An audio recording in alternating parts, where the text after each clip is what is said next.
daawwattoota keessumaa Roobleens Promotion guyyaa irraantanaa sagantaa imala aartii keenyaatiin keessumaa addaa tokko isiniif qabadhee dhiyaadheetiin jira. Keessumaan addaa kun eenyu akka ta'e isuma wajjin kan isin wal barsiisudha.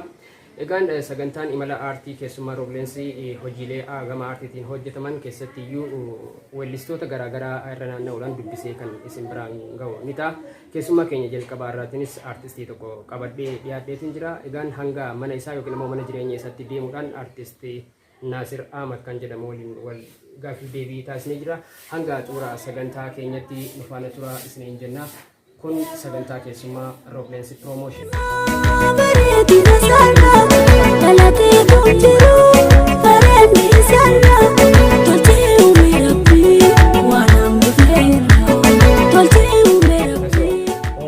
Akkam jirtu? Tole guyyaa irraantanaa keessumaa Roobleens Promotion taatanii nu wajjin gaaffii deebii godhuudhaaf hayyamoota keessaniin guddaa isin galatoomsanna. Mee Naasiroon eenyu? Galatoomaadha. Naasiroo jechuun ana Nasir Ahmad.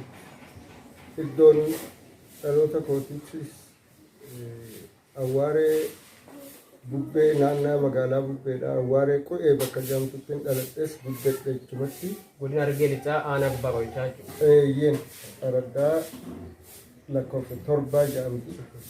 Achitti dhaladhee guddadhe. Tole egaa iddoo dhaloota keetii bifa kanaan ibsitee jirta. Mee aartisti Naasiroon aartiin aartisti Naasiroodhaan maali? Aartii kana akkamitti ibsitame? Dandeettii kiyya guddaan an qabu nin qaba jedhee yaadu aartiidha jechuudha. Tole Naasiroo aartii kana mee akkamitti jalqabdan? Mee akka gama aartiitti seentuuf yookiin immoo akka muuziqaatti seentuudhaaf kan si qabu aartii kana mee bifa kamiin jalqabuu dandeessa? Ani kan akkan gama aartii kana dhufu na kakaase inni guddaan namoonni baay'een obbo Dr. Ali Birraati hima. Ani immoo saniin adda ta'uufis osoo hin ta'in kan baay'ees dhaggeeffadhee gama aartii kanatti na fide Gaaddisaa Abdullaahi yoo beekte Gaaddisaa Ijeetii yaada. Gaaddisaa kana baay'ees waan hin jaaladhu isa dhaggeeffachaa tureen isumarraa ka'ee gama aartii kana dhufe. Mee namni fakkeenya seetee aartist Gaaddisaa Abdullaahiitis dhalootuma asiitii magaalaa Galamsoo naannoo Addeetii bakka jedhamutti akka dhalteedha odeeffannoo kan qabnu. Mee namni fakkeenya seetee gama aartii kanatti akka dhuftuuf si kakaase aartist Gaaddisaa Abdullaahi ta'uu dhuunfaafteeti jirta. Mee yeroo jalqabaatiif uummata wajjin kan si wal barsiise yookiin immoo sirbi yeroo jalqabaatiif isteejii yookiin immoo madaraka irratti ittiin gadi baate ni yaadatta? Sirba kamiin? Ni yaadadha. Yeroo duraatiif osoon amma kanan ittiin baay'ee beekamu sirba Calanqootii yaadadhaa shamarran Oromootanii kan jedhu inni jalqaba immoo taakka jedhee wanni irratti madaraka irratti hin bahe galanni ayyiyyoo yoomuu dhumu dachaa kan jedhu tokko. Mee yeedaloo isaa yoo yaadatte xiqqoodhaan galanni ayyiyyoo yoomuu dhumu dachaa gaararra ulfaata meeqamittiin galchaa yoon daaddisaa oolee hanga umriitiyyaa hanga goflaa bookee takka yoomiin gayaa kan jedhu. Baay'ee gaarii ragaa baay'ee namatti tola. Sirbi kunis yoo audio isaa akka argannu taate istiidiyoodhaan kallattiidhaan hordoftoota keenya biraan kan geenyu ta'a. Mee seenaa Calanqoo san nu yaadachiisa. Mee maal yoo wal qabata yeedaloo fi walala isaa eenyutu basii barreesse? Anumaatu barreesse. Mee sirba sin irraa xiqqoo waan jedhamu. Sirbi Calanqoo kan baay'ee uummata wajjinis wal na barsiise isaa kan hanga ammaatti ittiin beekamaa jirullee isaa namoonni baay'een Calanqootti na beeku. Sirbicha san jalqaba yeroo ka'u waa'ee seenaa Oromoodhaa irraan ka'e seenaa osoo nu hubachuu kan dhufu seenaan Calanqoo kun xiqqaa fi guddaa hunda sammuu keessatti ni argama jechuudha. Sammuu keessaa namuun calanqoo bajaan maal akka ta'e ni yaadata. Sanumarraa ka'eetiin yaadadhaa shamarran Oromootanii yaadadhaa dargaggoon Oromootanii kilaashiin cabsinee cunqursootanii nutti haara yaa'ee irraanfannu ni yaadanna seenaa calanqoosanii hajoo. Baay'ee namatti tola sirbi kun yeroo garagaratti sirba kana waltajjiiwwan adda addaa irra naannoftee sirbitus argaa turre. Mee Naasiroon artistoota biraa irraa wanni adda godhu qaama miidhamaadha. Akkuma beekamu Naasiroo qaroon isaa hin agartu. Mee Naasiroo seenaa qaroo kana wajjin qabatee waan hin jenne Naasiroo qaroon kun guyyaa keessa immoo uumama moo mee akkamitti qaroon kun mee irraa waan gadi ani qaroo kan dhaladhee waggaa 5 fi cinaa waggaa 6 osoo hin guutin dhibamuudhaan sababa dhibdeetu jedhame barri sun bara turaadha.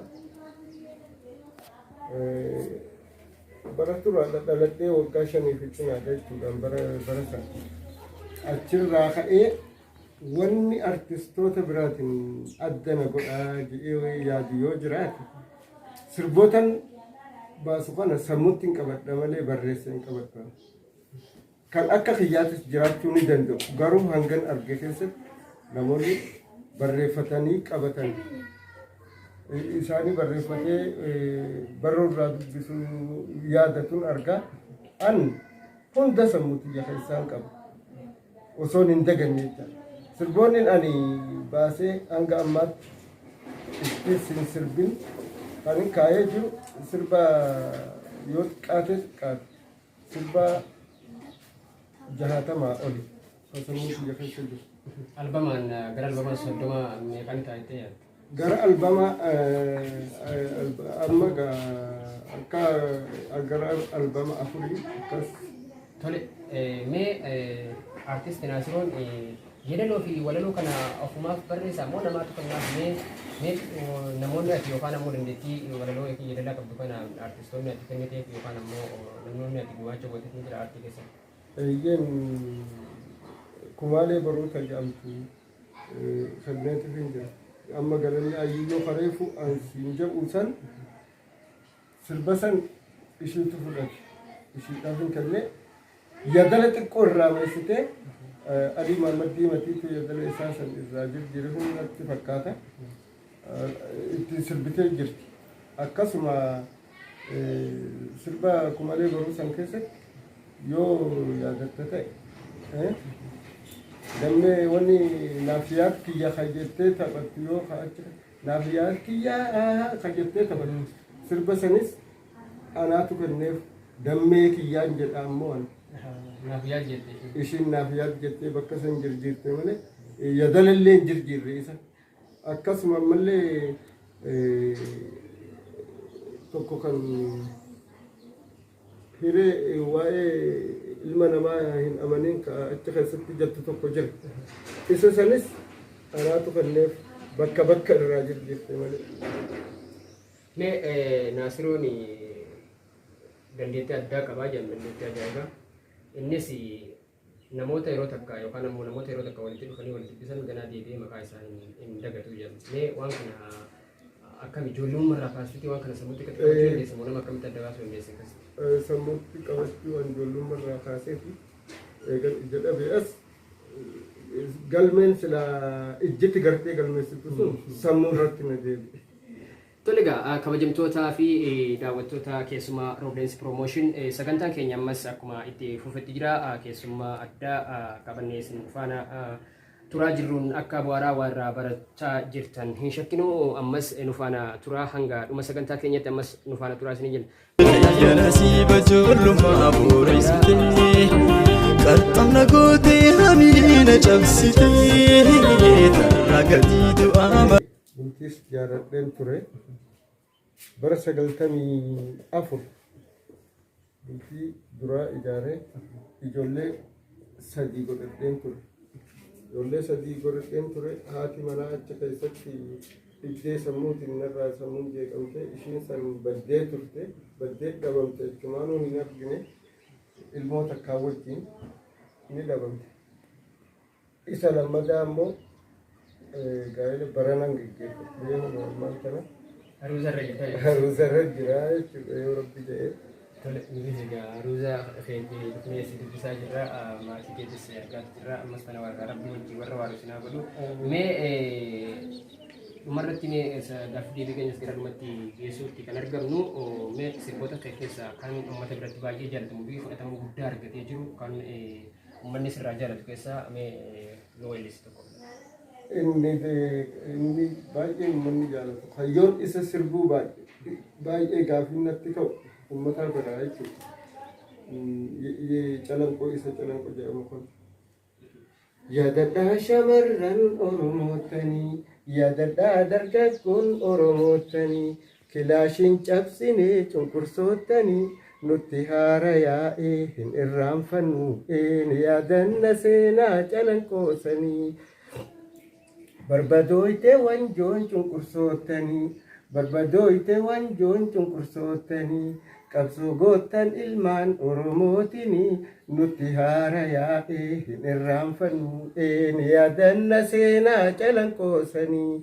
Yaadadhaa shamarran Oromootanii yaadadhaa dargaggoon Oromootanii kilaashiin cabsinee cunqursootanii nutti haara yaa'ee hin irraanfannu yaadanna seenaa calanqoosanii. Okkotee dharaatiin nu affeelanii okkotee dharaatiin nu affeelanii qoqoran lafee teenya addeessanii nutti haara yaa'ee hin irraanfannu yaadanna seenaa calanqoosanii. Isa akkana jawfaadha. Inni lammataa ammoo waa'ee odaadhaa kan sirbu tokko jira. Inni sunis gaaddisa Oromootaa gaaddisa bal'aa guddaa gaaddisa hayyuu heeraa caayaa beekamaa odaa yaa galma abbaa bokkuu teessoo sirna abbaa gadaa. Waa'ee Oromoo hundaa si jaalan murteeffannaa siin gargar bahuun taanuu suuma wajji jiraanna odaa galma Oromoo baay'eedha si jaalanna bakka jirtu hundatti kanaaf si kunuunsinaa. Gaaddisa Oromootaa gaaddisa bal'aa guddaa gaaddisa hayyuu heeraa caayaa beekamaa odaa yaa galma abbaa bokkuu teessoo sirna abbaa gadaa. Guddaa galatoomii kabajamtootaa fi daawwattoota Rooblensi Promotion egaan sagantaa keessummaa isin faana argaa jiruun akka bu'aaraa jirtan abdii qabna. Egaan sagantaa keenya gara xumuratti geessaa jira. Mee xumurratti ati amma aartii nama guddisaa jirudha. Nama roga hundaan aartii Oromoo kana ol kaasaa jiruuti dandeettii qabuun qaroo dhabuu kan qe'ee osoo hin daangessin waan guddaa tokko hojjetaa jirudha. Mee gama fuulduratti deeggarsa yookiin ammoo qaamni tumsa sii godhe addatti galateeffattu yookiin ammoo maal akkasii godhamuu barbaadda jechuunis gara fuulduratti cimtee bahuudhaaf aartiin yookiin ammoo caba sammuu kee keessa jiru kun uummata bira gahuudhaaf hamileen ati uummata keetirraa barbaaddu fi namoonni kana dura si deeggaraa turan dhugaa adda addaatti si gargaaraa turan namni ati galateeffatu yoo jiraatu. Baay'ee kan osoo hin galateeffanne bira dabruu hin barbaanne galamsoowwan ijoollee galamsoowwan eebii Promotion abbunaa siriitii akkasumas Feesal dheeraa galamsoowicha isaan san akka adda duretti akka obboleessatti akka hayyootatti akka nama naasuu namaa qabuutitti kan baay'ee galateeffachuu barbaadu. Isaan itti dhaamsa warra dhaamsa isaanii san fudhatee na gargaaree jireenya kiyya na fooyyesse bakkan an jirurraa kufee bakkan kufee jirurraa harka qabee ol na timdhisee ol na kaase. Warra dhaamsa isaanii san dhaga'ee na dirmatee na kaase hunda isaanii maqaa yaamuudhaan waliin waan hin geenye hunda isaanii akka jiran baay'een galatoomfadhaa. Baay'ee jibbina isaanii hawwaan malee gara fuulduratti illee immoo ammas natin isanii ol na kaasan malee wanni isaan irratti naa tumsan sun galma waan ga'ee naan xumuramaniif deeggarsa isaanii ammas akkana bira dhaabbatanii hawwaa yoo rabbii keenyan taate Oromoon ammoo nama gargaaruudhaaf booda akka hin deebinee fi akka rakkataa fi rakkoo keessatti hin ilaallee hubadhee jira waan amma dura naa godhamerraa ka'ee jechuudha. Kanaaf ammallee egaa hanga bakka ka'eefsan hanga galma naa ga'utti akka na bira dhaabbatanii gaafadha galatoo guddaa wajjin. Tole kabajamtoota daawwattoota keessumaa Rooblensi Promotion turtiin keessumaa Rooblensi Promotion godhachuudhaan artist Nasiroo Ahmad wajjin goone kan hangama hordoftanii daawwattan kana ta'a. Egaan namoonni deeggarsa garaagaraa gochaa jirtan tuutni galamsoo yookiin ammoo gareen AB Promotionii fi dheeraa magaalaa galamsoo deeggarsa isaa keessatti shoora olaanaa taphatanii waan jiraniif nuti tasumaan irra deebinee garee galamsoo waliin galatooma jennaanii ammas taananga artisti Nasiroo Ahmad keessa dandeettii addaa yookiin ammoo nama qaroo dhabeessa ta'ee dandeettii cimaa godhuu danda'u nama gumaacha dhaloota ona deemu kanaaf fakkeenya Oromoo hundaa ta'e waan ta'eef kana sababeeffattanii deeggarsa keessan akka taasistanii fi artisti Nasiroo saamilee isaatiif akka jajjabeessan asumaan ergaa keenya dabarsinaa sagantaan keenya hanga amma isiniin kan ture ani Rooba Diinooti ogeessa kaameeraa Zaakir Adam galateeffachaa waan nu faana turtaniif guddaa galatooma keessumaa Rooblensi Promotion kan biraatiin hanga walitti himnutti turtii gaarii isiniif hawwina.